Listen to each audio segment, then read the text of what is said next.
C'est parce que ces grandes entreprises ravagent les économies du sud du monde que des personnes dans des pays à faible revenu ravagés par les mêmes capitalistes du nord se retrouvent à devoir accepter des conditions de travail et des conditions de vie finalement qui relèvent de l'exploitation. Et on s'est rendu compte qu'il y avait une superposition géographique entre les lieux dans lesquels on trouvait des travailleurs nucléiques je veux dire, et des lieux dans lesquels on assistait à des formes d'extraction minéraire. Même les personnes qui ne doivent pas traiter des images de crimes de guerre ou suicides subissent des conséquences psycho-professionnelles qui sont liées par exemple à la répétitivité des tâches, à la pénibilité des tâches et à ne pas sous-estimer à l'isolement. Par exemple, le truc qui m'insupporte au plus haut degré, c'est d'entendre des Français qui se la jouent « on est colonisé » alors qu'historiquement, la France a colonisé la moitié du monde. On pourrait carrément poser une règle de base de dire peut-être qu'entre le salaire le plus élevé de cette entreprise et le moins élevé, il doit y avoir un coefficient fixe. Ça, c'est le combat qui commence aujourd'hui. C'est vraiment toute la chaîne de production qu'il faut prendre en compte. Et donc, si on est un producteur d'intelligence artificielle, imaginons Mistral France, ou même quelqu'un qui achète des solutions d'intelligence artificielle, toutes les entreprises du CAC 40, elles soient obligées à bien payer et bien respecter les droits du travail des personnes qui se trouvent au Kenya ou aux Philippines. Il y a bien plus à dire sur les ogres que ce qu'on en dit déjà. Exemple ? Exemple. Bon, attends. Les ogres sont comme les oignons. Ils schlinguent. Oui. Non. Oh, ils piquent les yeux ? Non. Ah, ils se font sauter. On les couche sur une pâte brisée et on enfourne la puce à la dière ? Non. Ils ont des couches. Oignon, avoir, couche. Ogre, avoir, couche comme oignon, avoir, couche. Tous les deux ont des couches et toi t'en tiens une. Trench Tech, esprit critique pour Taketic. Un grand bonjour à tous, c'est Mick Lévy au micro aujourd'hui, accompagné de Cyril Chaudois. D'accord, et donc avec des couches, forcément, faudra que tu nous expliques. Comme les oignons, Salut on va en reparler, effectivement. Bon les amis, c'est un nouveau chapitre de Trench Tech qui s'ouvre aujourd'hui avec cet épisode, puisque l'ami Thibault Lemann, qui était avec nous depuis le début du podcast, a choisi de prendre du recul sur cette belle aventure. Un petit peu de recul, bon voilà, ça fait partie de la vie des podcasts aussi. C'est ça, sa présence Thibault, je veux te parler à toi, tu nous manques déjà, donc sache que tu auras marqué évidemment de ton empreinte ce studio, tout le podcast avec, donc un gros bisou à toi, ouais. Et t'es avec nous pour toute la suite. Exactement, on pense bien à toi Thibault, et puis la porte reste toujours ouverte, tu le sais. Et puis c'est d'ailleurs l'occasion de rappeler, on ne le dit peut-être pas assez, que Trench Tech c'est un podcast 100% indépendant, 100% bénévole. Il ne tient donc qu'au collectif, qu'à l'envie et à la conviction de porter ces sujets-là de notre collectif. Et je pense que c'est aussi le bon moment de saluer tout ce collectif qu'on essaie de régulièrement de mettre en avant. Mais là, on a envie de tous les citer. Tous les nommer. À commencer par Greg, le monteur. Qui gère toute la prod et que vous entendez de loin dans nos studios. Thierry, qui a construit notre site web trenchtech.fr. Tout notre crew de chroniqueurs aussi par ordre d'apparition, Fabienne Billa, Emmanuel Goffi, Laurent Guérin, Gérald Olibovic, Louis de Diesbach, Virginie Martins de Nobrega et Sandrine Charpentier. On vous kiffe tous. On vous kiffe grave tous. On vous envoie à tous un bisou. Merci à tous de votre implication avec nous. Et puis encore une fois, un gros big up à l'ami Thibault. Bon, en tout cas, vous l'avez compris, nous, l'aventure continue. Je pense que il n'a même pas été question d'arrêter une seule seconde. On est plus que jamais au taquet. Et aujourd'hui, un gros sujet pour vous. Ah ouais, tu le trouvais gros, toi, Shrek, peut-être. C'est bien lui qu'on a entendu dans l'extrait de film. Précisément, Cyril. On va pas parler d'un gros, mais on va surtout parler d'un ogre. Et un tout autre ogre que Shrek. Celui du petit poussé, du chat botté. Non, j'ai évoqué un nouveau chapitre du podcast, mais la mission, je te rassure, reste bien la même. Ouais. Non, aujourd'hui, on évoque une toute autre sorte d'ogre qui a un appétit véritablement insatiable, le numérique et l'intelligence artificielle en particulier. Une ogresse, alors celle qui se nourrit de toutes nos données et d'une quantité aussi faramineuse d'énergie. On a eu l'occasion d'aborder la question avec Sacha Luciani. On a déjà parlé de tout ça, donc on fait un autre épisode là-dessus. Non, rassure-toi, aujourd'hui, on va parler de la face cachée de l'intelligence artificielle et même de la face vraiment très sombre de l'IA. tout le travail, voire l'esclavagisme humain qu'elle emporte avec elle. Oui. Les fameux, enfin les tristement célèbres click workers, ceux qui éduquent entre guillemets les IA, l'arrière-cuisine n'est pas très propre. Exactement, on va voir que c'est une véritable nouvelle forme d'esclavagisme. Et aussi, on va parler de toutes les ressources naturelles extraites de la Terre, telles que les métaux précieux et les terres rares, eux aussi absolument nécessaires au fonctionnement de l'IA. Aujourd'hui, on vous révèle la face sombre de la tech. On vous emmène au plus profond de la mine. Préparez-vous, ça va secouer, c'est clair. Pour éclairer ce sujet, justement, on a un invité qui est allé, lui, dans la mine, dans les mines, qui est allé à la rencontre de ces click workers, c'est Antonio Casilli. Il est professeur de sociologie à l'Institut Polytechnique de Paris, il co-dirige le programme de recherche Deep Lab pour Digital Platform Labor et il est le cofondateur du réseau INDL pour International Network on Digital Labor. Parmi ses publications, disponibles en plusieurs langues, l'ouvrage En attendant les robots, enquête sur les travailleurs des clics, aux éditions Seuil en 2021. Un must-have. Oui, et il est également le co-auteur de 2 documentaires produits par France Télévisions. Invisible, les travailleurs du clic, qui a été diffusé en 2022 sur France 5, et Les sacrifiés de l'IA. Vous pouvez retrouver depuis le 11 février 2025 sur France 2 et donc le voir sur toutes les bonnes plateformes de replay. Allez, il est grand temps de retrouver Antonio. Bonjour Antonio. Bonjour. Merci d'être avec nous Antonio. On se tutoie ? Oui, tout à fait. Ah, génial. Bon, c'est une tradition d'Entraîne Tech, je suis ravi que tu la suives. Vous allez tomber tôt ou tard sur quelqu'un qui vous dit non, je préfère que vous m'appeliez par mon nom et mon titre, voilà. Écoute, jusque-là, même les ministres ont accepté qu'on les tutoie, donc pour l'instant, on n'est pas déçus. Bon, écoute, on va annoncer le programme de l'épisode. On va d'abord découvrir ensemble cette face cachée, cette face sombre de l'IA et son caractère extractif du travail humain et des ressources de la Terre. Et puis, tu nous donneras quelques solutions pour lesquelles tu milites auprès des gouvernements, notamment pour réduire, voire résoudre ces problèmes-là. Et puis, on prendra un petit moment d'aération. Il va nous en falloir parce que, je vous le dis, c'est un épisode qui va secouer avec Laurent Guérin et sa chronique « Un moment d'égarement ». T'es prêt, Cyril ? Plus que jamais. Eh ben, alors c'est parti pour le grand entretien. Trench Tech, esprit critique pour Tech Critique. Bon, allez, on va se lancer directement au cœur de la mine. Donc, si vous êtes un peu claustro, accrochez-vous. Tu as une approche très particulière de ton exercice, de la recherche, de la sociologie, très terrain. Et donc, j'aimerais qu'on commence directement par une explication de ta part sur la façon dont tu procèdes, ta façon de conduire justement ces études, pour nous ramener très, très, très vite vers ce que tu appelles l'extractivisme, et notamment donc des matières premières, ça on comprend bien, et du travail humain, ce travail caché dont tu as fait ta spécialité. Antonio, est-ce que tu peux nous en dire un petit peu plus sur la manière dont tu conduis tes études ? Tout à fait. Alors d'abord, il faut bien préciser que lorsqu'on pense à un sociologue de l'intelligence artificielle, on pense toujours à quelqu'un qui, tout au plus, passe son temps dans des entreprises ou des foyers de particuliers pour étudier comment les gens utilisent. Moi, oui. Je m'intéresse pas aux usages. Je m'intéresse pas à la partie qui est vraiment la consommation de ces produits qu'on appelle l'intelligence artificielle. Moi, je m'intéresse à la production.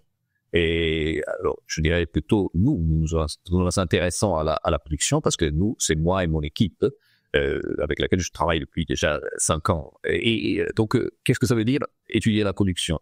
Il y a plusieurs angles. Il y a certains d'entre nous qui s'occupent vraiment d'étudier comment, par exemple, les data scientists ou les devs, les développeurs travaillent vraiment sur le code d'un algorithme, d'une intelligence artificielle, d'un modèle.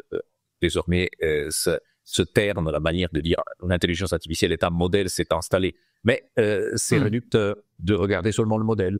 Parce que nous, on va regarder aussi les data, les données. Les données sont le cœur d'un modèle d'intelligence artificielle. Sans données, celles qui ont été utilisées pour entraîner le modèle, justement, c'est ça? Alors oui, ils sont seuls celles qui sont utilisées pour l'entraîner, c'est-à-dire pour apprendre à la machine à faire ce qu'elle fait. C'est pour ça qu'on appelle machine learning, donc d'apprentissage machine.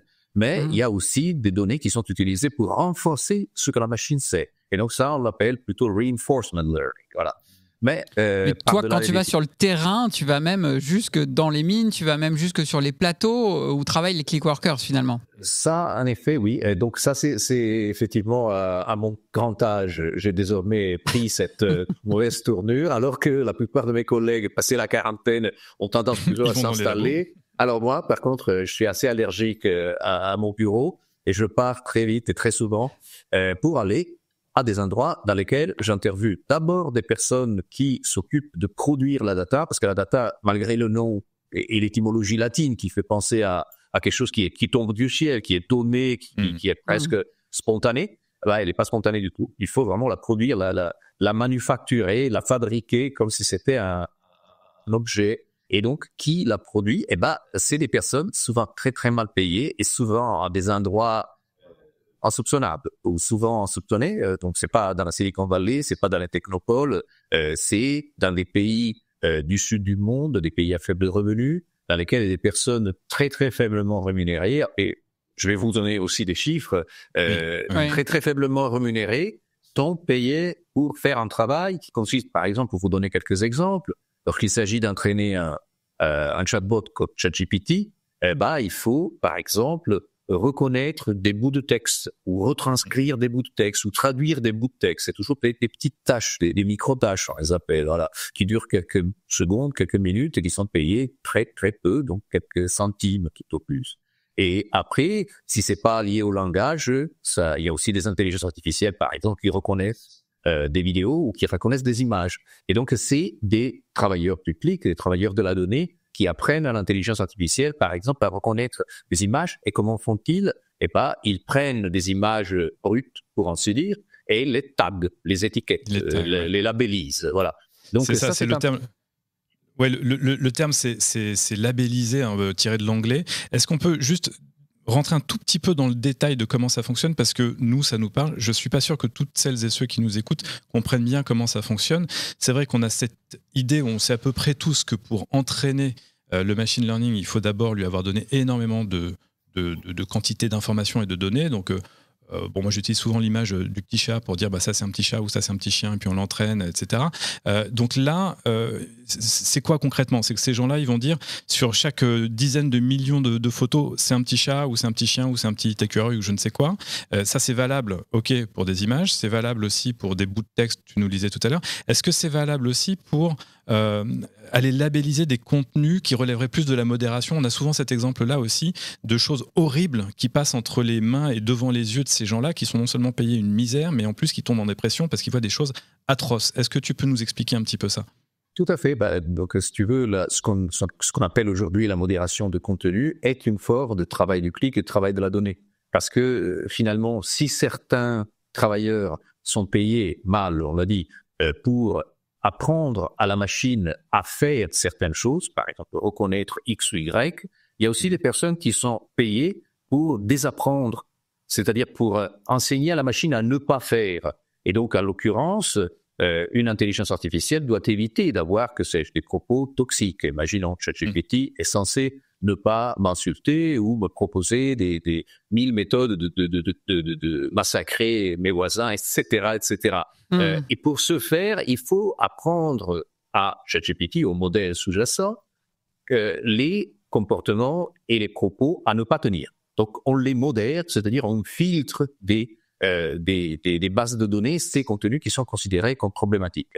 Et pour vous donner vraiment un aperçu, même, pour vous laisser imaginer qu'est-ce qu'on voit lorsqu'on visite les endroits dans lesquels on fait ce type de travail, donc il y a plusieurs endroits. Parfois, nous, on rencontre des travailleurs chez eux, carrément dans leur chambre à coucher. Il y a une petite table avec un vieil ordi, et c'est là que ces personnes reçoivent, par exemple, des images ou des bouts de texte ou regardent des vidéos et doivent les annoter, les étiqueter, ou, par exemple, marquer des objets sur les images. C'est ce qu'on appelle le boxing, c'est-à-dire mettre en boîte certains objets pour que la machine puisse les reconnaître. Voilà. Parfois, c'est pas dans leur chambre à coucher, parfois, c'est dans des endroits semi-publics. Par exemple, moi, j'ai rencontré des personnes qui faisaient ce type de travail dans des cybercafés. Il y en a encore pas mal dans plusieurs parties du monde, du sud global. Il y a des cybercafés dans lesquels des personnes, ça donne à ce type d'activité pour gagner quelques dollars, par exemple. Et après, vous avez aussi des situations un peu plus structurées. Là, parfois, on pénètre dans des véritables fermes à clics ou fermes à données. C'est-à-dire, on rentre dans des endroits qui sont des maisons dans lesquelles il y a à chaque chambre une vingtaine de postes et une vingtaine de personnes qui, à longueur de journée, regardent des images ou transcrivent du texte ou écoutent du Ça me fait penser notamment... On est là début février au moment où on enregistre cet épisode.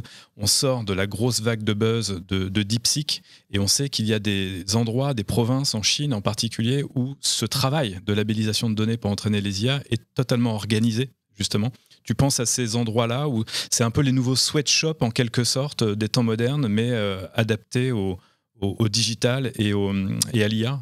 Non, dans le cas de la Chine, certainement, là, on a affaire à un pays et à un écosystème industriel qui est aussi un gouvernement central qui a beaucoup investi sur ce type d'activité de annotation des données, de entraînement de l'intelligence artificielle, et donc qui finalement a créé des endroits spécialisés pour accueillir ces travailleurs du clic. On les appelle des bases d'annotation, des bases d'annotation de données, et sont souvent des lieux qui sont un petit peu parfois à être carrément des anciennes usines désaffectées et après transformées en usines appliques, mais c'est des entreprises finalement ou des plateformes en réalité qui partent des programmes, par exemple, de aide aux personnes en très grande précarité. Donc, il s'agit de personnes, encore une fois, qui sont vraiment à un niveau de rémunération qui est à peine de survie.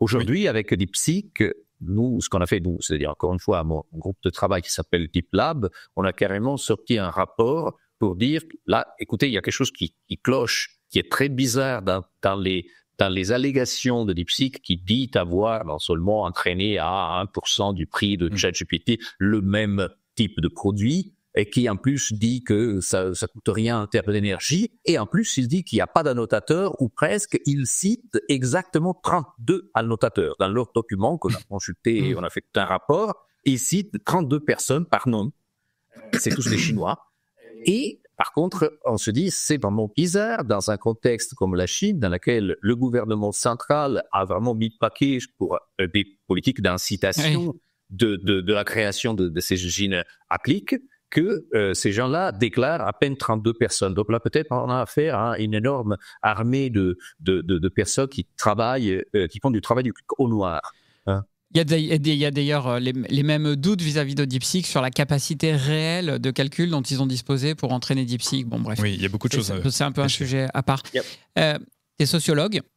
Quelle est la sociologie finalement de ces click-workers ? Chacun sa croix. Chacun sa croix, toi c'est celle-là. Quelle est la sociologie de ces click-workers ? C'est qui ? Est-ce qu'on peut en faire un profil un peu général ? Tu nous dis c'est dans le sud global. Ok, voilà. Qu'est-ce que tu peux nous en dire de Je vais te taquiner un peu. Seulement les non-sociologues disent quelle est la sociologie pour dire quelle est la composition démographique ou sociodémographique. Allez, bref, mais je te comprends. Tu vois où je veux en venir. Ouais, bien sûr. Alors, grosso modo, on commence au bout de plusieurs années d'enquête, les nôtres, telles aussi de nos collègues Oxford, de nos collègues de l'OIT, qui est l'Office international du travail, on commence à avoir effectivement des données, même si, comme vous pouvez bien l'imaginer, les entreprises numériques ne nous laissent pas vraiment explorer leur véritable registre ou base de données. Mais donc, ce qu'on sait maintenant est que, d'abord, ces personnes-là ont tendance à être des personnes à la fleur de l'âge, c'est-à-dire des personnes qui sont normalement entre les 20 et les 35 ans. Ça peut arriver jusqu'aux 40 ans, 44 ans dans des pays du Nord comme la France, parce qu'il y a aussi des travailleurs du FIC en France, ou en Espagne, ou en Allemagne, etc. Donc, dans des pays du Nord, ça peut être des personnes un peu plus âgées. Et en général, dans les pays du Sud, c'est des personnes très éduquées, c'est-à-dire avec un niveau d'études très élevé, jeunes, et en plus des personnes qui choisissent ça, ou choisissent, c'est entre guillemets, comme activité principale. Activité principale parce que si vous allez dans un pays, mais qu'est-ce qui les pousse à le faire parce que si ils ont un bon niveau d'études et que tu dis c'est leur choix, mais en même temps tu nous expliquais avant que c'était juste un métier de survie et dans des conditions de travail qui sont absolument pas favorables. Qu'est-ce qui les pousse à faire ce choix-là, du coup ? Les perversions du marché du travail, mon cher. C'est-à-dire que si tu vas dans un pays comme le Kenya ou Madagascar ou l'Égypte, même des personnes qui devrait représenter, si tu veux, le fleuron de la force du travail, effectivement, les personnes les plus convoitées par les entreprises même ne trouvent pas un travail, un métier ou un emploi adapté à leurs compétences. Et donc, donc ça reste un choix de dépit quand même. Oui, parce qu'en fait, contextuel, quoi. Oui, c'est ça. Conjoncturel, plutôt. Quand j'ai dit un choix, c'est pas un choix du tout. C'est tout simplement l'option qui se prête. Et par ailleurs, si vous voulez parler, comme le font les économistes, capital humain, et donc de personnes qui sont bien éduquées, qui devraient être bien placées sur le marché du travail, là, on est en train de vivre l'un des plus grands gâchis du capital humain de notre histoire. Parce que, effectivement, c'est les personnes qui, normalement, devraient être the best and brightest, comme diraient les Anglais, donc les plus brillants, et qui sont réduits à faire un travail qui est franchement abrutissant. Parce que c'est un travail qui consiste à regarder les mêmes objets, les mêmes images, ou attaquer les mêmes données à répétition. C'est un travail extrêmement, non seulement répétitif, et, usant, pénible, mais en plus, c'est un travail qui n'a pas vraiment d'issue en termes de carrière, même s'il y a certaines personnes qui, pour des motifs de besoins économiques, de nécessité économique, se trouvent à le faire pendant plusieurs années. En termes de métier abrutissant et qui est usant, pénible, au sens auquel on l'entend aussi quand on parle du débat sur la retraite, mais c'est un autre sujet, moi ça me fait penser à l'industrie textile, et dont on sait qu'il y a une exploitation, une surexploitation d'une main-d'œuvre dans des pays relativement pauvres, avec un chômage très important, où là aussi, il faut bien aller manger, donc on va le faire. Les scandales à répétition de cette industrie ont fait qu'un certain nombre de lois, de normes ont été imposées aux grandes enseignes internationales pour les obliger à aller vérifier la façon dont leurs fournisseurs organisent ce travail, les traitent, etc. Et je passe de côté aussi les aspects environnementaux, mais ça va souvent de pair. Qu'en est-il aujourd'hui? Parce qu'on vient de parler de DeepSeek. Alors, on sait que c'est un système différent en Chine, pour le dire simplement, mais on sait aussi que OpenAI paye à peu près 2 € par mois les gens qui vont faire ce type de travail. Qu'en est-il dans les grandes entreprises de l'industrie de la tech cette fois-ci en la matière? Est-ce que c'est suivi? Est-ce qu'il y a des normes qui sont imposées ou tout le monde s'en fout? Alors, petite précision, OpenAI a, parce que c'est paru dans la presse il y a 2 ans, cette mauvaise réputation de payer ces personnes, ces travailleurs de la donnée qui entraînent ChatGPT à peine 2 $ par heure. Nous, on est allé les interviewer, ces personnes, au Kenya. Et je serai au Kenya le mois prochain, par ailleurs, pour continuer. D'accord. Et c'est moins que ça, c'est 1,50 $. Ce qui fait quand même une différence importante. Ils ont arrondi. Tu chipotes aussi, Antonio. Écoute, non, c'est important de bien préciser parce que dans le contrat que nous, on a pu consulter, que OpenAI a passé avec la plateforme qui recrutait ces personnes, c'était marqué que chaque personne devait être payée 12 $. Pas 1,35 $ ou 50. Donc, tu vois. D'ailleurs, pardon de te couper, mais tu mentionnes un truc important aussi, c'est que bien souvent, ces boîtes qui font appel au travers du clic passent par de multiples plateformes, pas tout à fait des sociétés écrans, mais presque, ils les embauchent jamais en direct, histoire de noyer un peu le poisson en plus. Et oui, c'est certainement ça, de faire perdre leur trace et surtout de ne pas s'exposer à des actions en justice, auxquelles par ailleurs, ils sont carrément exposés, pour reclassification ou requalification de ces personnes en tant qu'employeurs.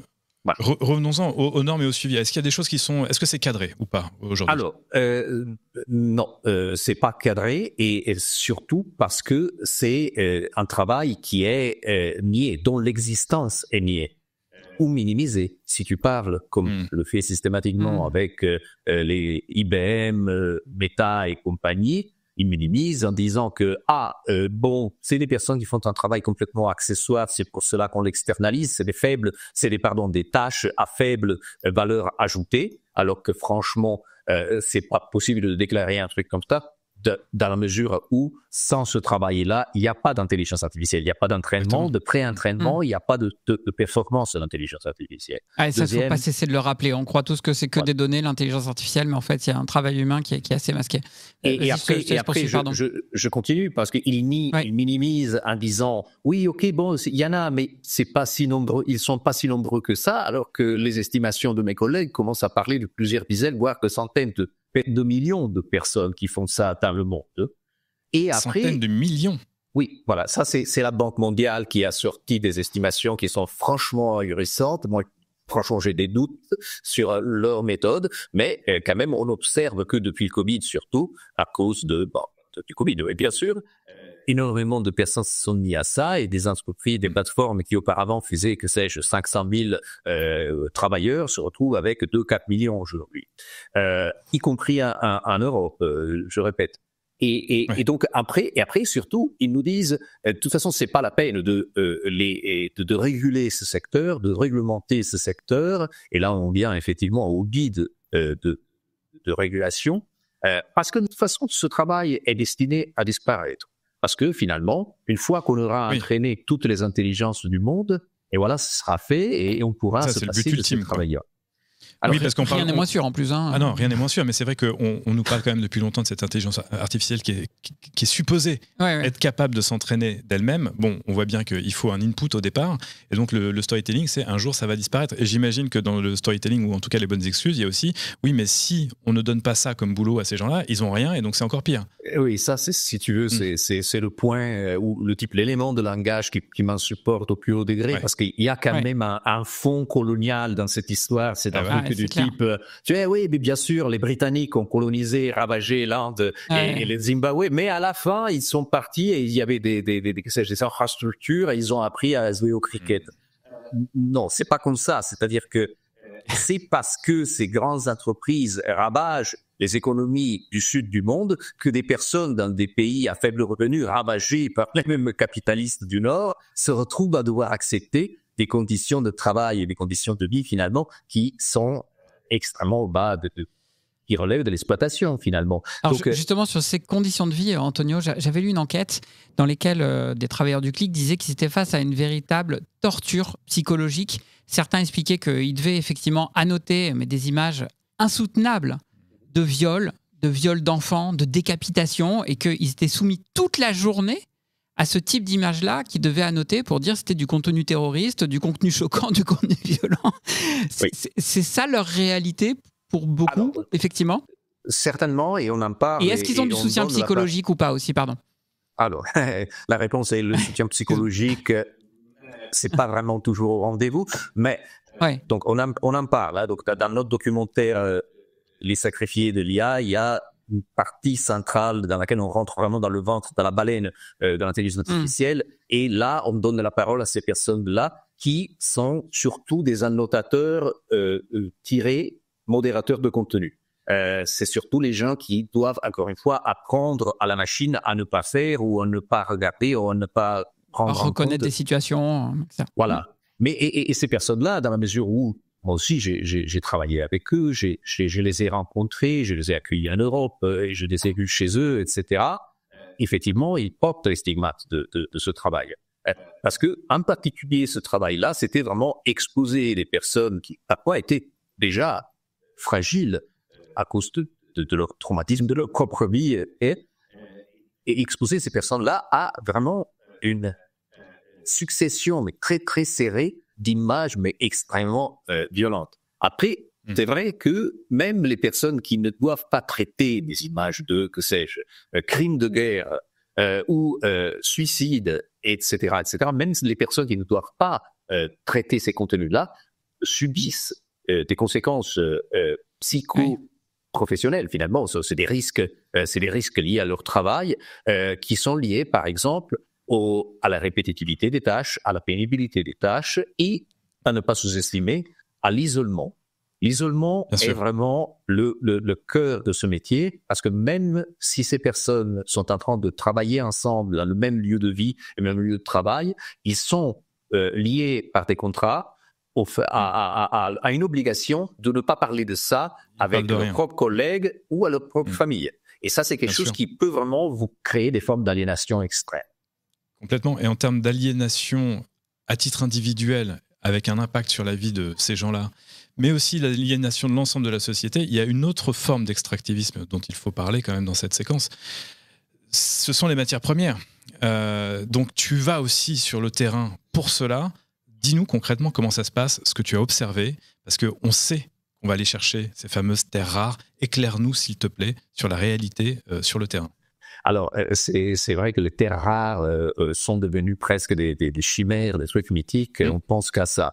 Il y a aussi des matières premières beaucoup plus terre à terre, ainsi dire, comme le cuivre, l'étain, le lithium. Alors, je vais pas faire toute le tableau périodique. Le tableau périodique.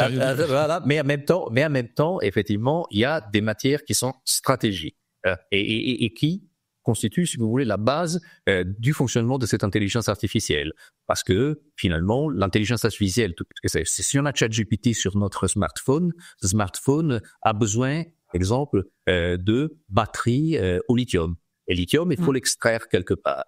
Et donc là, la première chose, c'est pas la première chose, mais relativement tôt dans notre travail, on s'est rendu compte qu'il y avait une superposition géographique entre les lieux dans lesquels on trouvait les travailleurs nucléiques, je veux dire, et des lieux dans lesquels on assistait à des formes d'extraction minéraire. Je vous donne quelques exemples. En 2018, j'étais en Bolivie. La Bolivie dans laquelle effectivement j'ai interviewé un certain nombre de personnes qui entraînaient des intelligences artificielles et faisaient des tâches surtout de traduction.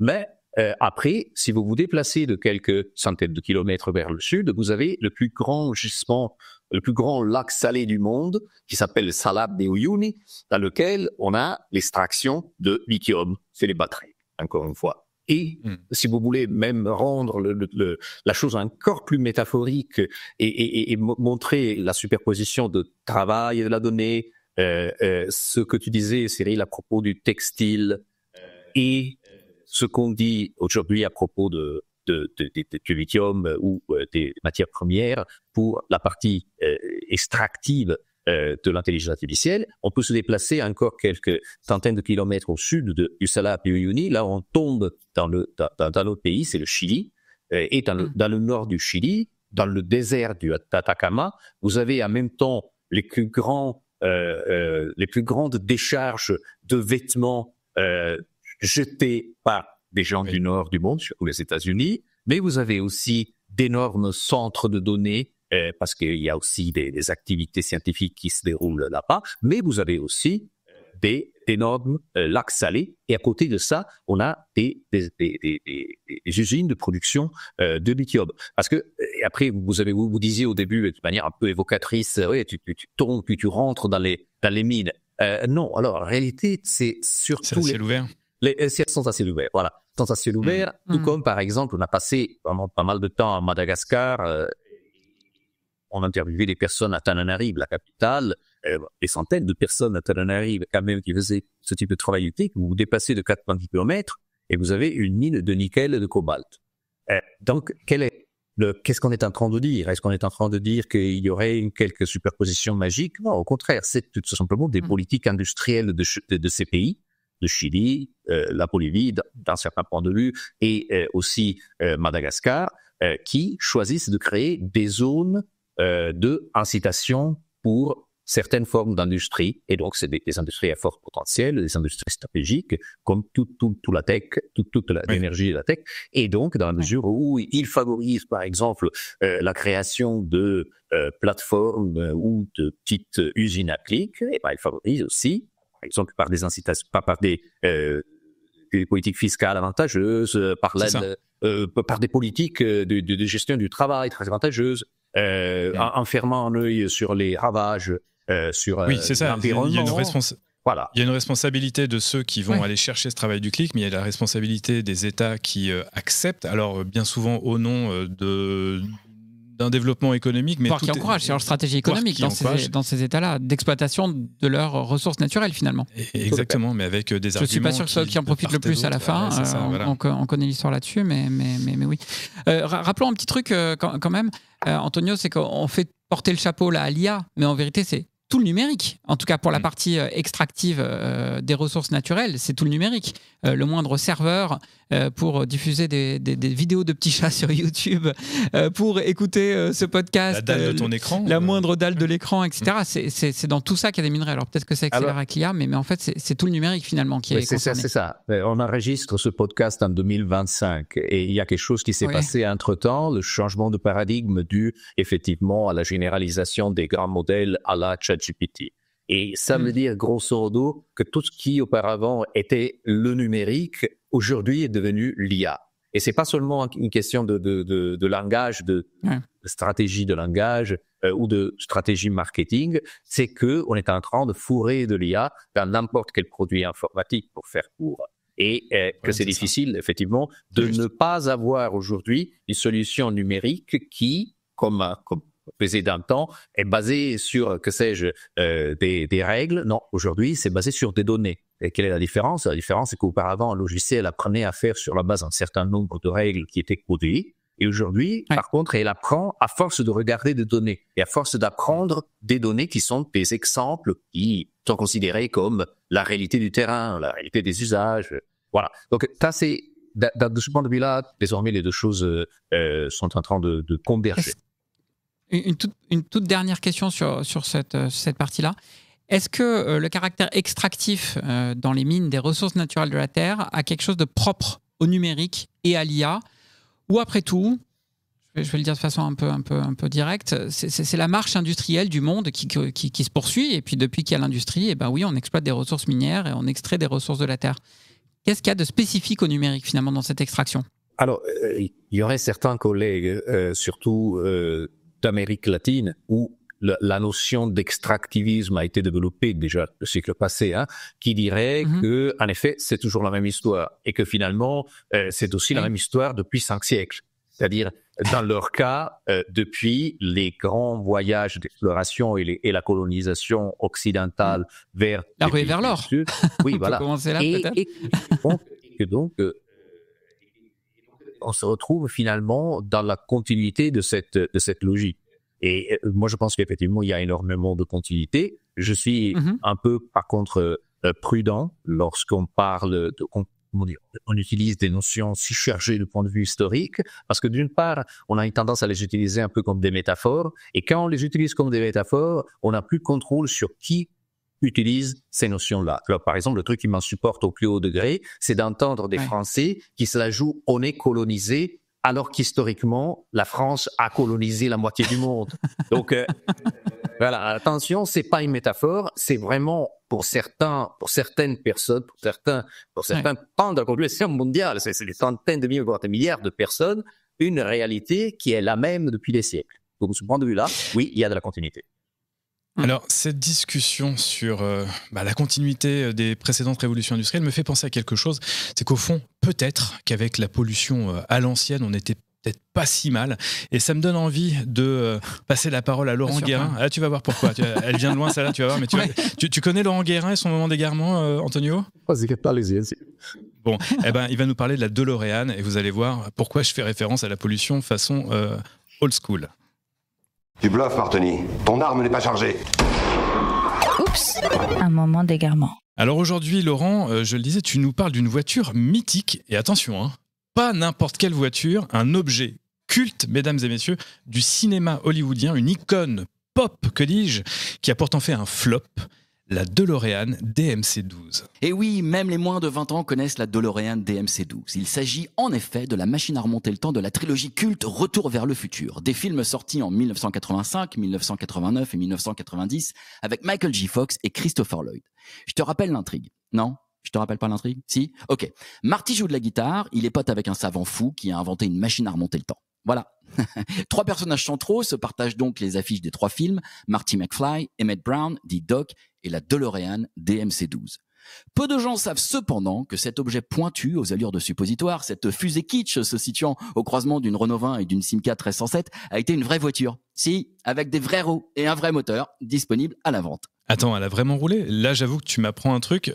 Et c'est qui déjà le fabricant ? Alors c'est John DeLorean, un ingénieur américain qui a connu un grand succès chez General Motors dans les années 60, qui crée sa propre marque et qui, à l'instar de Marcel, Louis et Fernand Renault, André Citroën, Ferdinand Porsche, Enzo Ferrari, Henry Ford, Walter Chrysler, j'en passe et des meilleurs, lui donne son nom. La DeLorean Motor Company, ou DMC, qui voit le jour en 1975. La bagnole, c'est l'opium du peuple, disait le chanteur Renault. Le branding, c'est pas le Nirvana des ingénieurs, zéro créativité. Je te rappelle quand même que Volkswagen signifie voiture du peuple en allemand, et que Audi a pour logo 4 cercles qui représentent des roues. Et ouais, 4 roues, 4 cercles, t'avais pas capté. J'ai aussi le logo Toyota pour toi, cette espèce d'insigne qui ressemble à un taureau, mais qui en fait incorpore toutes les lettres de Toyota, soit 6 lettres, enfin 4, puisqu'il y a 2 T et 2 O. Tata, yo-yo. Mais revenons à ce bon vieux John. Notre cadre jeune, connu pour sa capacité à innover, lève beaucoup d'argent, installe son usine en Irlande et commence la production de son unique véhicule en 1981. Carrosserie en métal inoxydable, porte à ouverture papillon, design futuriste réalisé par l'immense designer Giorgetto Giugiaro, à qui on doit notamment la Fiat Panda, mais aussi la Ferrari 250 GT et l'Audi 81, la légendaire Golf d'origine, celle de 1974, et la Renault 21. En fait, le mec devait travailler un jour sur deux. En tout cas, pour la Renault 21, il a dû s'inspirer de la DeLorean, mais c'est un four. Attends, mais what? La Renault 21? Non, la DeLorean. Les premiers véhicules sortent de l'usine avec des défauts importants. Les journalistes automobiles n'apprécient guère cette voiture de sport lourde, aux performances limitées et à la consommation élevée. Et seuls 3000 véhicules des 9000 produits par la marque se vendent. DMC fait faillite en un battement d'aile de papillon en 1982. Son fondateur s'est planté sur toute la ligne. Il a misé sur un véhicule seulement. Il a embauché des ouvriers inexpérimentés afin de toucher des subventions. Il n'a pas tenu compte de la compétition et pour finir, il a été arrêté pour trafic de cocaïne sur un deal qui lui aurait permis de récupérer 24 patates alors que sa boîte en devait 17. Chacun sa méthode pour lever des fonds, hein. N'est-ce pas, Elon? Et dans un univers parallèle, Emmett Brown, dit Doc, achète une DeLorean DMC-12 à réparer et un flipper hors service en septembre 1984 par l'intermédiaire des petites annonces du Hill Valley Telegraph. Grâce à de nombreux ajouts et surtout du plutonium, il transforme la DMC-12 en machine à remonter le temps avant d'être assassiné par les Libyens qui lui avaient fourni le plutonium. La légende peut alors commencer. À défaut d'avoir connu le succès dans la vraie vie, la DeLorean DMC-12 de John DeLorean devient une icône de la culture populaire. French Tech, esprit critique pour ta critique. Bon, je sais pas vous, mais ça fait du bien de rire un petit peu en entendant. Je te confirme, on s'en lasse pas. Petite nostalgie sur la DeLorean, en effet, c'est pas mal. Bon, Antonio, dis-moi en plus. La DeLorean qui était le Supertruck des années 80, soyons clairs. Ouais, c'est quelque chose comme ça, qui s'est pas beaucoup vendu, effectivement. Mais... Alors Antonio, en plus d'être un sociologue de terrain, tu es un véritable militant et tu as des solutions concrètes à nous proposer pour rendre l'IA plus éthique et finalement plus durable. Avant d'explorer ces solutions, je voudrais bien comprendre où sont à placer les responsabilités. J'ai rencontré il y a à peine quelques semaines une personne qui travaille dans une des entreprises sous-traitantes de Meta, de TikTok, d'OpenAI et qui donc sous-traite à des travailleurs du clic en Afrique. Ah, un nom ? Un nom peut-être ? Non, je ne dirai pas de nom. De l'entreprise, pas de la personne. Non, ni l'un ni l'autre, pas ici. Ouais, bizarre. Et lui, il me disait que, de manière assez cynique, il me disait, mais en même temps, il faut bien que quelqu'un le fasse. Tant la modération sur les réseaux sociaux que sur l'IA. Et il veut pas le faire, lui ? Alors, soit ce qu'on se dise, bon, on arrête tout ça. Pourquoi pas ? C'est peut-être ton opinion, c'est ce que je veux savoir. Il n'a pas complètement faux. Qu'est-ce qu'on fait avec ça ? Il faut bien le faire, en effet. Alors, le grand informaticien Joseph Weizenbaum, qui a inventé le premier chatbot de l'histoire dans les années 60, lorsqu'on lui balançait... Elisa, exactement. Voilà, je ne savais pas où, mais très bien. Lorsqu'on lui balançait des énormités comme ça, il faisait ce parallèle. Si on disait la même chose sur les viols, c'est-à-dire, il faut bien que quelqu'un le fasse, vous vous rendez compte que c'est une logique complètement aberrante, que c'est une logique qui ne marche pas, donc qui est complètement surée. Donc la réalité est que par cela, cette personne voulait indiquer et même mettre un peu en valeur le travail de ces personnes, le travail des travailleurs publics, en disant que effectivement il s'agit d'une fonction cruciale pour développer l'intelligence artificielle. Ça, je veux bien le croire. Après, la question est que si, il faut bien que quelqu'un le fasse, ne veut pas dire qu'il faut bien qu'il soit exploité.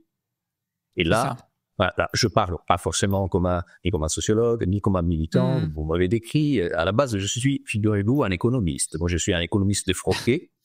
Et je considère qu'il y a un enjeu qui finalement est un enjeu de ce qu'on appelle la part du travail, c'est-à-dire la part qu'on donne, par exemple, sur les bénéfices ou les profits de notre entreprise au travail, qu'on reverse au travail. Alors, on a un problème là, parce que si on considère que OpenAI ou Meta ne sont pas seulement des entreprises installées dans la Silicon Valley qui ont quelques milliers, dans le cas de Meta, de centaines, dans le cas de OpenAI, de employés, c'est-à-dire personnes employées officiellement et payées très cher et bien reconnues, etc. Mais on considère que ces entreprises-là, en réalité, sont des très longues chaînes de sous-traitance globale.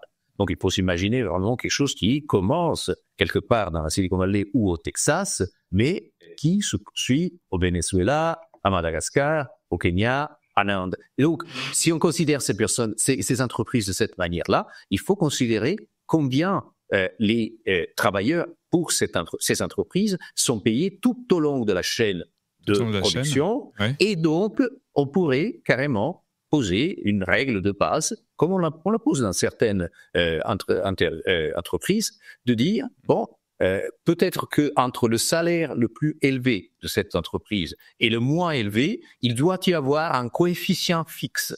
Par exemple, que si quelqu'un est payé 200 000 euros par an, qui est un peu le salaire d'entrée dans la Silicon Valley pour un data scientist, eh ben, on puisse pas se retrouver avec son collègue qui est au Kenya, qui est payé tout au plus 3 000, 4 000 euros par an.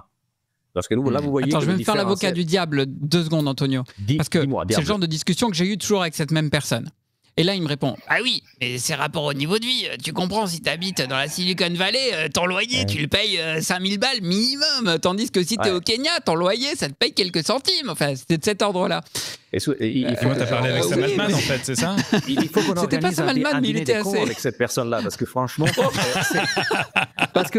soyons clairs. C'est ça.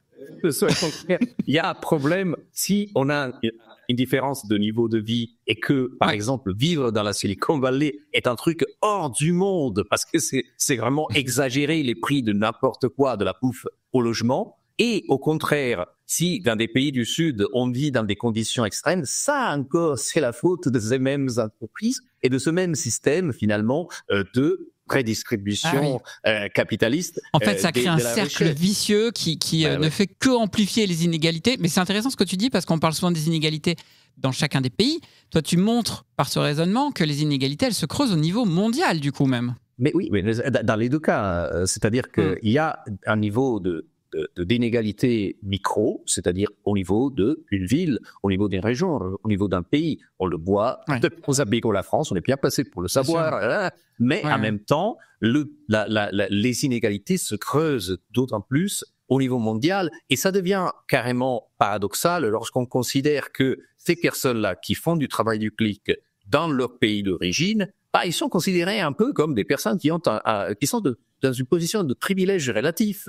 Et même à l'intérieur des travailleurs du clic, il y a quand même des différences importantes entre ceux qui, par exemple, créent des groupes Facebook dans lesquels ils font un peu de crypto et qui donc revendent des services à leurs propres collègues et ceux qui sont vraiment en bas de l'échelle. Au Venezuela en particulier, nous, on rencontre des cas qui sont extrêmes d'inégalité à l'intérieur de la force de travail des micro-travailleurs, des travailleurs du clic, parce qu'on retrouve, que sais-je, des enfants, des vieils hommes et vieilles femmes qui font ce travail la nuit ou le matin tard, etc., et qui sont vraiment payés quelques centimes, qui, dans un pays comme ça, à la fin du mois, constitue quand même quelque chose d'intéressant. Et après, vous avez certains qui, normalement, c'est plutôt des mecs de la quarantaine avec une formation d'ingénieur, qui se positionnent, qui deviennent des intermédiaires ou qui deviennent finalement des dispatchers, qui trouvent qui centralisent les meilleures tâches et après les redispatchent aux autres. Ils essaient de se greffer au système et d'en tirer parti à leur manière.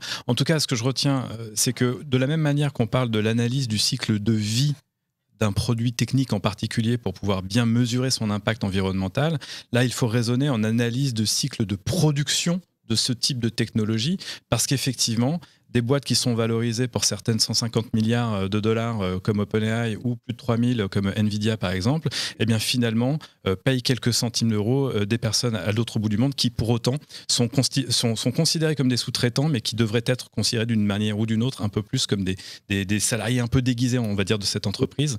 Et il y a un écart, une élasticité qui est beaucoup trop forte. Et parce que tu as mis sur le tapis la question de la sous-traitance, parlons effectivement des politiques. L'une des politiques possibles, il y a plusieurs politiques possibles et pour expliquer aussi comment je travaille. Alors, dis-nous, je voulais y venir. Alors voilà, j'y travaille en tant que citoyen aussi, mais parce que ça fait partie de mon métier d'accompagner le législateur dans certains cas. Et donc, ça, historiquement, depuis que je suis là à l'Institut Polytechnique de Paris, de temps à autre, je travaille dans le contexte du Conseil d'État en France ou d'autres instances nationales ou internationales. Alors, dernièrement, c'est surtout avec le Parlement européen qu'on a fait, avec mon groupe de recherche DeepLab, aussi tout un travail qui est un travail effectivement de cartographie, par exemple, des travailleurs du clic et des données en Europe, mais aussi d'accompagnement de la mise en place et de l'adoption plutôt de certaines directives européennes qui sont plus ou moins liées à la question de l'intelligence artificielle et qui sont plutôt au croisement entre intelligence artificielle et travail. Et en particulier deux. Alors, c'est pas le AI Act. Oui, c'est ça. On n'est pas du tout dans ces questions-là. On aime se gargariser. Les AI Act, là, ça traite des usages pour le coup. Les AI Act, tu nous disais, toi, tu ne traites pas des usages, donc les AI Act, c'est sur les usages. Exactement. Alors, c'est quel règlement auquel tu fais référence du coup? Alors, il y en a deux qui sont passés l'année passée, et c'était deux grandes victoires. Le premier, c'est la directive européenne sur les travailleurs de plateforme, parce que même si quand on pense aux travailleurs de plateforme, on pense aux travailleurs, aux chauffeurs Uber ou aux livreurs Deliveroo, en réalité, même les personnes qui font du travail du clic sont largement des travailleurs de plateforme. Ils passent par des plateformes, même s'ils font ça dans un super café, ils doivent se connecter à une plateforme. Souvent, le contrat qu'ils ont, c'est avec une plateforme et pas avec une personne ou une entreprise locale. Y compris avant l'IA, on pense à Mechanical Turk de Amazon, par exemple, ce genre de choses. Oui, c'est un exemple historique parce que Amazon Mechanical Turk a été créé en 2005, donc 20 ans avant l'époque dans laquelle on est, nous, dans l'ordre de cette conversation. Mais en même temps, voilà, c'est un paradigme, un modèle de comment se passe. Moi, je suis une entreprise, je veux externaliser une tâche ou automatiser une tâche. Je me rends sur Amazon Mechanical Turk et je trouve 100 000 personnes qui font le travail d'entraîner la machine à faire cette tâche ou qui parfois simule carrément la machine. Mais ça, c'est une longue histoire. Mais bref. Tu avais une deuxième directive. La deuxième directive, c'est celle, effectivement, sur le devoir de vigilance des entreprises. Le devoir de vigilance des entreprises et donc le fait que les entreprises qui ont une certaine taille, quelques centaines de personnes employées dans un pays ou quelques milliers au niveau mondial, soient considérées comme obligées à produire chaque année un rapport, un plan de vigilance qui montre, par exemple, comment ils ont respecté non seulement certaines lois qui sont relatives au respect de l'environnement, mais aussi des droits humains, mais aussi des droits du travail. Alors, la question est que les entreprises européennes et du nord du monde sont en train de se soustraire systématiquement à ce devoir de vigilance parce qu'ils se disent, écoutez, c'est tout au fond de la chaîne de production. Moi, je ne vois même pas ces cas-là. Et moi, j'ai pas de doute qu'ils le voient pas. C'est ça le problème, d'ailleurs. Oui, c'est les entreprises qui font écran avec ces systèmes de sous-traitance, du coup. Hein. Exactement. Donc, la question est-ce que dans la transposition que les États membres de la communauté européenne vont faire de cette directive, il y aura de la place, et ça, c'est le combat qui commence aujourd'hui, il y aura de la place pour dire que, effectivement, c'est vraiment toute la chaîne de production qu'il faut prendre en compte, et donc, si on est un producteur d'intelligence artificielle, imaginons Mistral en France, ou même quelqu'un qui achète des solutions d'intelligence artificielle, les entreprises du CAC 40, elles soient obligées à bien payer et bien respecter les droits du travail des personnes qui se trouvent au Kenya ou aux Philippines. Alors du coup, j'ai deux questions pour toi.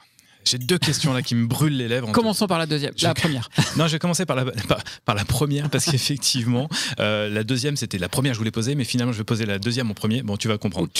Non, mais par rapport à ce rôle que joue l'Europe, par rapport à ce rôle que jouent plus globalement les directives, les réglementations, les lois, les normes, j'ai une question qui va porter plus sur nous, les usagers, aussi bien B2C que B2B, puisque tu parles des entreprises qui achètent ces solutions-là.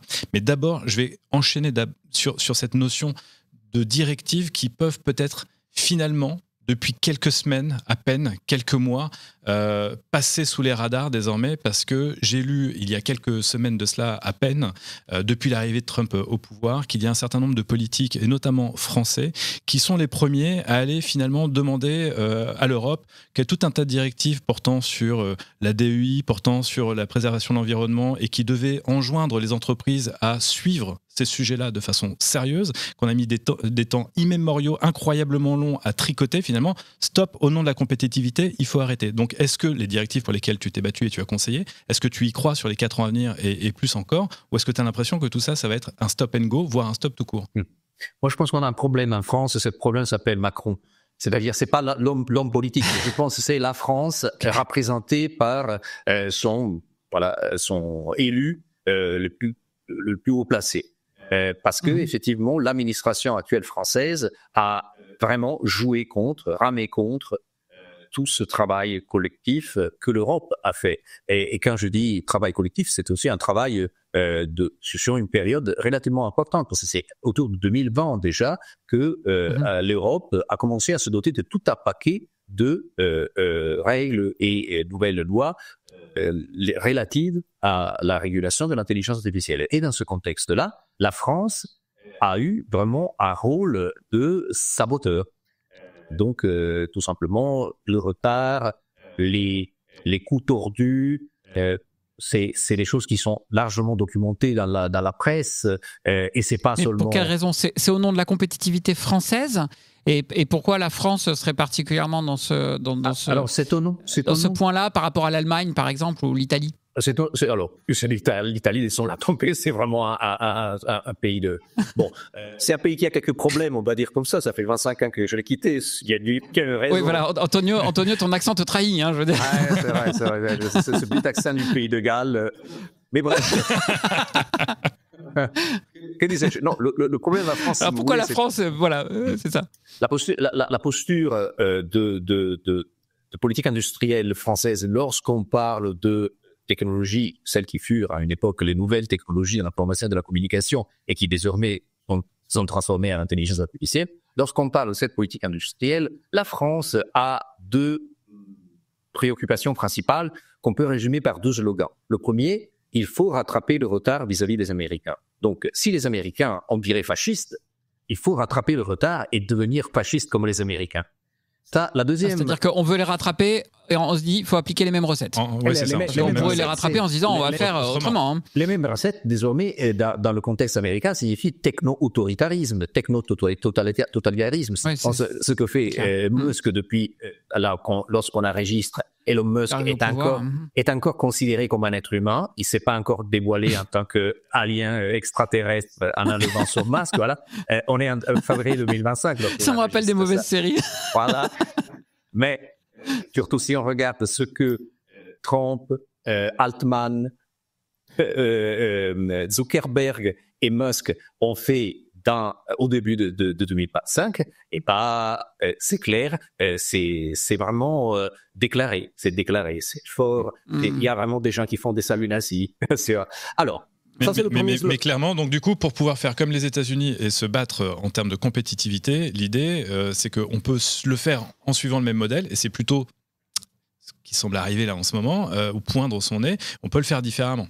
Alors, attends, il faut le faire différemment, c'est toujours la question de si c'est nous qu'on fait ça, alors c'est éthique. Parce qu'on le fait à la française. Parce que moi, j'ai souvent affaire à des personnes qui ont des discours complètement débiles du type, par exemple, faire des drones assassins qui tuent les enfants, c'est mal. Mais par contre, si c'est notre armée et que tue les enfants des autres, alors voilà, c'est dans le cadre, c'est la bonne guerre, voilà, comme on dit. Et quand même, il ne faut pas sous-estimer le fait que j'ai dit au début, il y a deux slogans. Le premier, c'est effectivement pour rattraper le retard par rapport aux Américains. Et l'autre, c'est, si c'est pas nous, les Chinois vont le faire.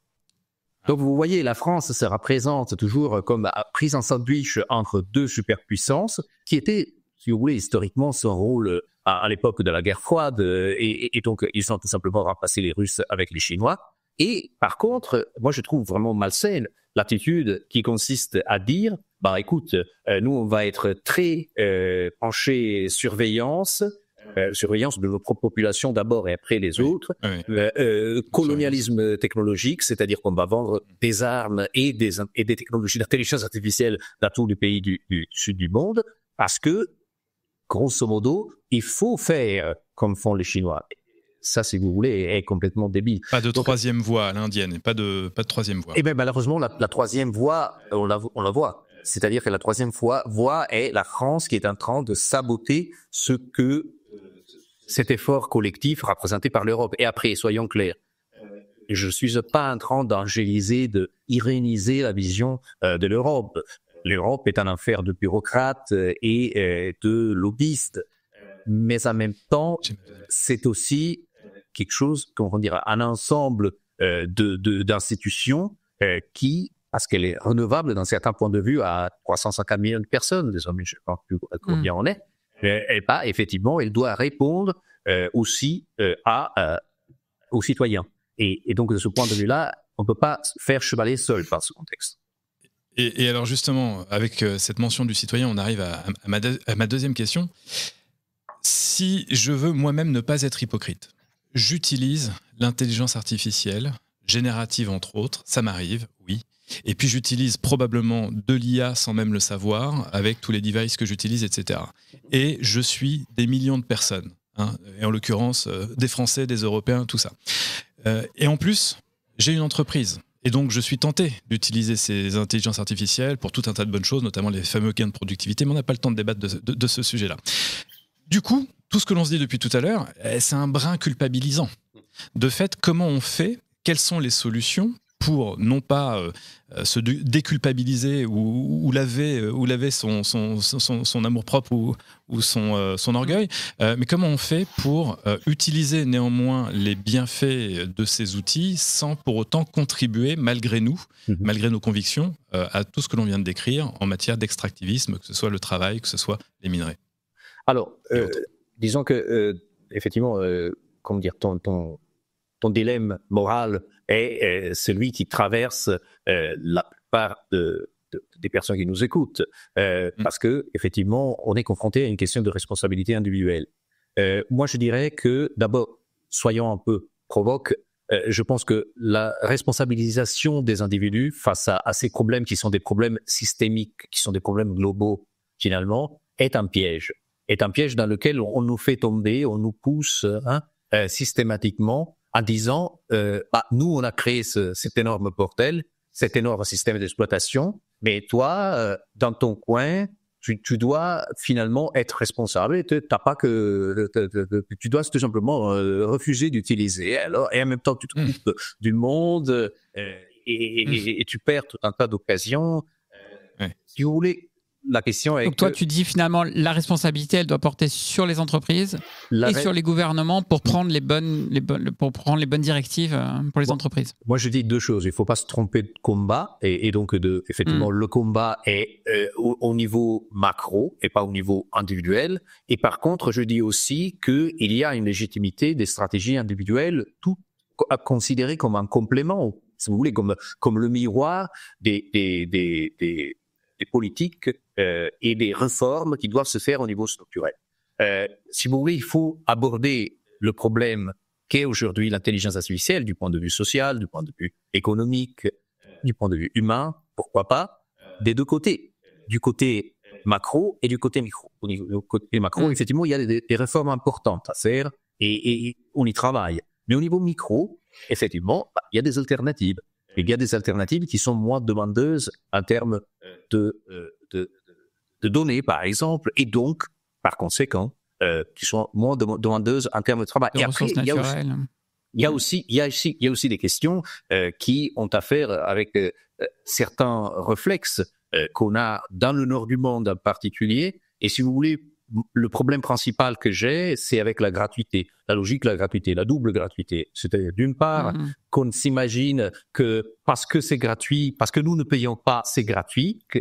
Pardon, laissez-moi reformuler. On s'imagine que parce que nous ne payons pas, le prix est zéro. Non, le coût et le prix n'est pas zéro. Et la deuxième chose, parce que je parlais d'une double gratuité, c'est le fait qu'on considère que tout un effort, toute une quantité énorme de contributions qu'on donne à ces systèmes, lorsqu'on les utilise, par le fait même de les utiliser, ne méritent pas elles-mêmes une forme de rémunération. Et là, on rentre dans un débat beaucoup plus vaste, qui par ailleurs pourrit ma vie depuis au moins 15 ans, je pense, qui est la question de ce qu'on appelle le digital labor ou le travail gratuit, et qui consiste grosso modo à dire, moi, chaque fois que j'utilise ChatGPT, j'en obtiens un avantage en cas de compétitivité si je suis une entreprise. En même temps, je suis pratiquement obligé à réapprendre à cette satanée machine à se comporter selon mes propres attentes. D'où, par exemple, le fait que dans l'interface même de ChatGPT, on a mis un pouce levé et pouce baissé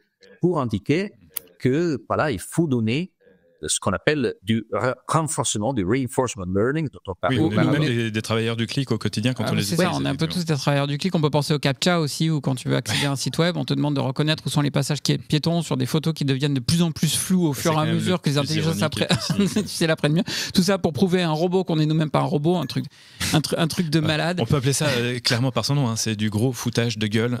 Merci messieurs. Ça me rappelle une phrase de Louis de Diesbach qui nous disait, coucou Louis d'ailleurs, si c'est gratuit, c'est que quelqu'un en paye le prix finalement. Ouais. Antonio, un grand merci. Cette petite heure est passée beaucoup trop vite. Ah oui. On a encore une tonne de questions. Moi, je te propose de revenir peut-être dans 15 ans, puisque ça fait déjà 15 ans que tu as du recul sur ces questions-là. On refait le point dans 15 ans. J'aurai encore plus de cheveux gris. Antonio, de toute façon, a déjà annoncé la couleur. Il a mis une espèce de petite pierre blanche dans l'émission pour ceux qui nous écouteront en 2030, 2040, 2045, quand Musk et ses copains seront partis sur Mars, effectivement. Petite pensée pour vous. Pas sûr qu'ils y arrivent. Hein.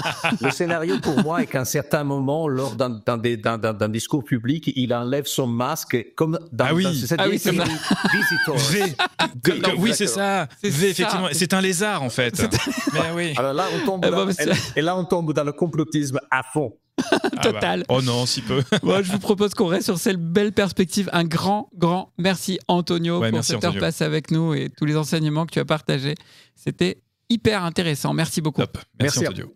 Et pour vous qui nous écoutez, restez bien avec nous. C'est l'heure du débrief. Trench Tech, esprit critique pour Tech Éthique. On avait promis un épisode qui allait secouer. J'ai pas été déçu. T'as pas été déçu. Ah si, peut-être juste sur un point, c'est-à-dire que les mines, elles étaient quand même un tout petit peu moins en dessous de la Terre qu'à ciel ouvert. Hein. T'as vu la métaphore, finalement, il fallait rester quand même à ciel ouvert. Le point assez incroyable, j'avais lu effectivement que c'était des dizaines, des centaines de milliers de personnes, il nous dit peut-être même des millions de personnes qui sont des click workers, qui nourrissent la bête, mais dont le métier, c'est de nourrir la bête. C'est-à-dire pas comme nous qui juste fournissons des données sans vraiment le savoir et sans vraiment le vouloir. Oui. Là, c'est autre chose. Ils donnent de leur travail pour nourrir l'IA. C'est leur boulot, très très mal payé, on le savait, on l'a déjà dit. Je me souviens notamment d'un patch tech de Fabienne Billa qui avait fait son thème sur les click workers.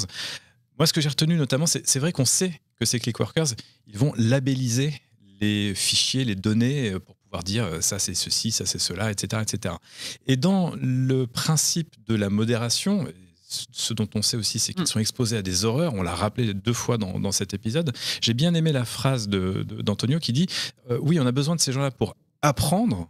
Mais ce qu'on oublie peut-être un petit peu, ou ce que l'on ne sait pas, c'est aussi pour désapprendre à l'IA, pour éviter qu'elle nous insulte, pour éviter qu'elle nous donne la recette de la bombe agricole, pour éviter qu'elle nous montre des horreurs. Et ça, on l'a un petit peu en tête. D'ailleurs, il y avait une expérience de Microsoft, je crois que c'était en 2016, avec un chatbot qui s'appelait Tay, qu'ils avaient mis sur Twitter et qui était auto-apprenant, donc sans aucune modération. Il apprenait uniquement du dialogue des tweetos et qui était devenu complètement raciste.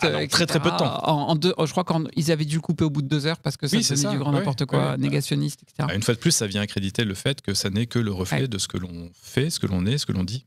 Et sur ces click workers, il rappelait donc des conditions de travail effectivement abominables. Psychologiquement, ça conduit à une forme d'isolement psychologique qui est très dangereuse. Et puis un chiffre qui fait mal, $1,50 de l'heure. Oui.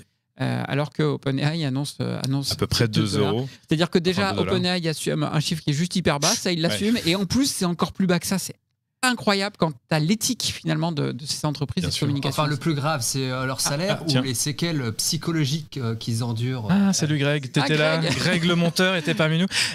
C'est une excellente question. Et justement, moi, ce qui m'a marqué dans cet épisode, c'est que j'ai pris conscience d'un truc qui paraît pourtant évident. Ce cycle de production de l'IA et de l'information qui nous est donnée, un peu comme le cycle de vie, je le rappelle, d'un produit technique et dont on avait parlé notamment avec l'ADEME, qui calcule l'empreinte écologique au regard du cycle de vie.